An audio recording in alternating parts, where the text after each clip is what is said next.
Assalamualaikum warahmatullahi wabarakatuh. Sebelum menonton video ini, mari kita support channel ini dengan cara klik tombol like, share, dan subscribe. Terima kasih. Kisah hantu Halimah Jurang Senapet, Jembatan Kembar Selawah.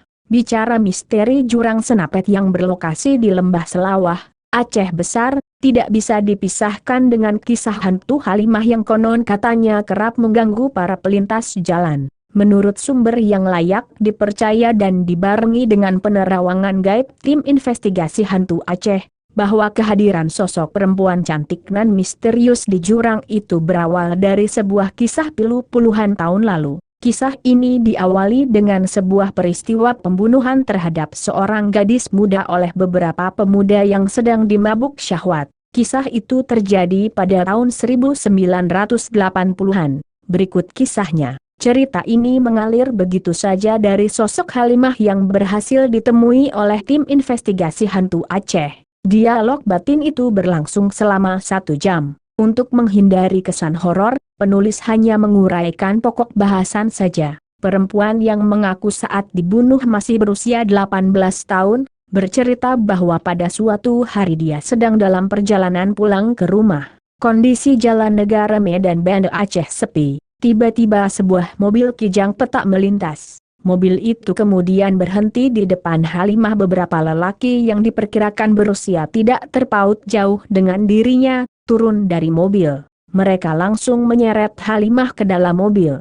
Perempuan malang itu sempat berteriak minta tolong. Namun siapa pula yang akan menolong di tempat sepi itu? Sebuah tinju kemudian membuat perempuan itu hilang kesadaran. Dia tidak tahu di mana pastinya. Yang dia sadari bahwa selangkangannya terasa nyeri. Sakitnya luar biasa. Ketika dia membuka mata, seorang lelaki ditonton oleh lelaki lainnya sedang menindih tubuhnya yang sudah babak belur. Halimah sempat meronta, tapi apalah daya. Lelaki buas yang berjumlah 6 orang itu sedang kesurupan setan. Karena menanggung rasa sakit yang luar biasa, akhirnya dia kembali pingsan. Setelah semua manusia itu menunaikan nafsu bejatnya, segera saja mereka mengatur strategi untuk menutupi perbuatan terkutuk itu. Pilihannya adalah dengan cara membunuh Halimah. Sempat terjadi adu mulut. 2 orang pelaku tidak setuju Halimah dibunuh. Tapi suara mayoritas mendukung. Dan kemudian wanita malang itu dieksekusi dengan cara dicekik.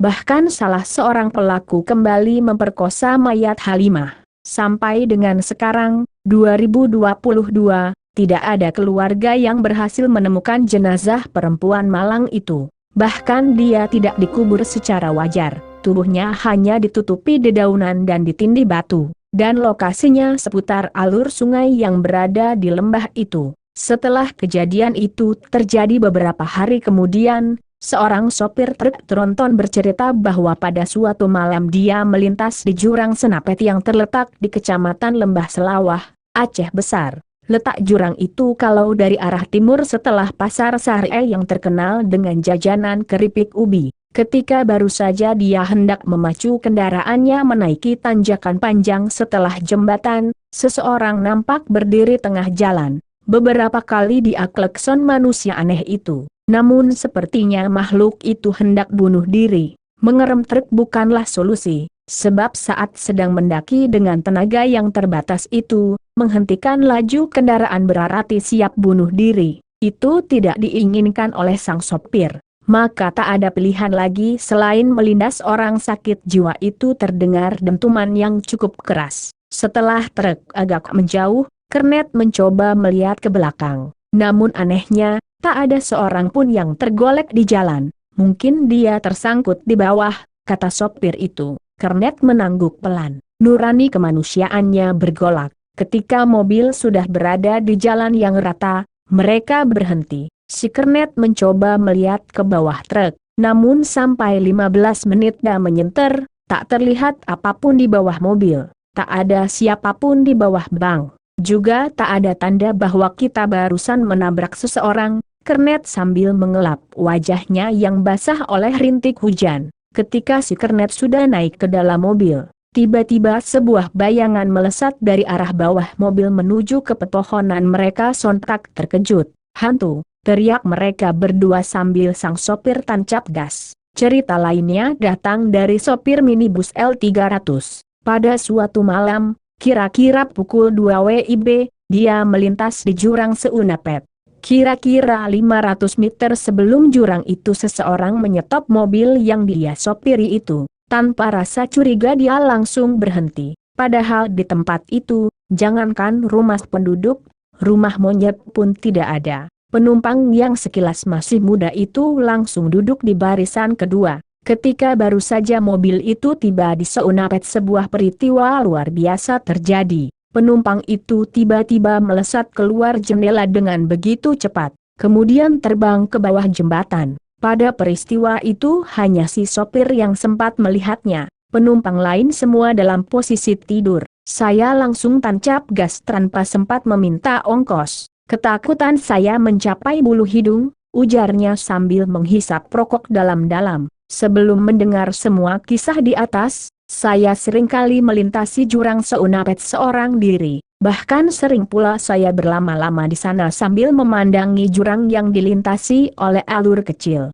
Walau perasaan halus saya mengatakan bahwa di sana kekuatan gaib sangat kuat, namun saya tidak menemukan sesuatu yang ganjil. Akan tetapi saya merasakan sepertinya ada seseorang yang memperhatikan saya. Hingga suatu sore di tengah hujan lebat saya kembali melintasi kawasan itu. Suasana sudah sore dan gelap. Hujan masih turun dengan derasnya. Sejak dari pasar Sari rasa agak merinding sudah saya rasakan. Sambil terus memacu sepeda motor, tak henti-hentinya surah pendek dari Al-Quran terus saya bacakan. Hingga saya tiba di tengah jembatan, sepertinya ada sesuatu yang aneh di belakang saya. Bulu kuduk saya segera bangun tanpa dikomando. Sialan, tak satupun kendaraan lain melintas. Tak biasanya seperti ini. Tiba-tiba di depan saya, sebongkah cahaya berpendar nampak terbang di pinggir jalan. Rasa takut semakin merajai saya. Apakah itu bayangan Halimah seperti yang sering diceritakan oleh orang-orang selama ini? Ataukah itu hanya kabut?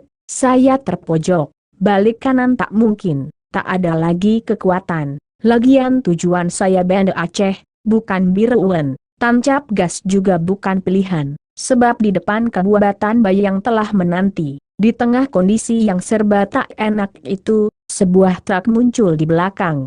Mobil itu nampak kesulitan menaiki jalanan menanjak itu. Tak mau buang masa, saya langsung tancap gas. Tahukah Anda, ternyata, saat saya melihat truk itu terengah-engah di tanjakan itu, rupanya si sopir melihat seseorang berdiri di tengah jalan seakan-akan hendak menangkap seorang rider. Dan rider itu adalah saya. Sekian videonya, semoga bermanfaat. Jangan lupa di-share, like, dan subscribe. Terima kasih.